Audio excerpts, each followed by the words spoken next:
मोदी सरकार अधिवेशनामध्ये 6 महत्त्वाची विधेयक आणण्याच्या तयारीमध्ये आहेत। मेक इन इंडिया आणि आत्मनिर्भर भारताला यामधनं बळ देण्याचा प्रयत्न असेल।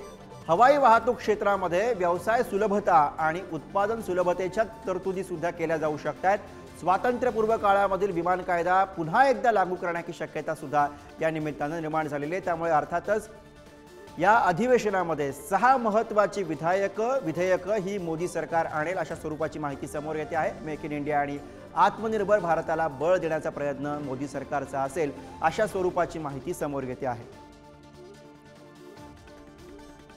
आणि याच विषयी आपण अधिक माहिती घेऊया। प्रतिनिधी उमेश करंजकर सध्या फोन लाईन वरनं आपल्या सोबत आहेत। उमेश, अधिवेशनामध्ये 6 महत्त्वाची विधेयक आणली जातील अशा स्वरूपाची माहिती आहे। कोणती साधारणपणे 6 विधेयक असू शकतील, काय त्याबद्दलचा तपशील समोर येतोय? 22 जुलैपासून सुरू होणाऱ्या अधिवेशनात ही 6 विधेयक आणण्याचा मानस जो आहे तो केंद्र सरकारचा आहे। यामध्ये सर्वात महत्त्वाचा जो विधेयक असणार आहे ते विमान वाहतुकी संदर्भातलं असणार आहे। हवाई वाहतूक क्षेत्रात अजूनही सुलभता आणण्यासाठी हे महत्त्वाचं विधेयक जे आहे ते या येत्या अधिवेशनात केंद्र सरकार आणणार आहे, ज्यामुळे हवाई क्षेत्रातलं उत्पादन असेल, विमान बांधणी क्षेत्र असेल, या सगळ्या संदर्भात अजूनही सुलभता येईल आणि हा व्यवसाय आपल्या देशामध्ये करणं अजून सुलभ होईल। या प्रकारचं हे विधेयक असणार आहे, ज्याचा फायदा या सगळ्या क्षेत्राला होईल।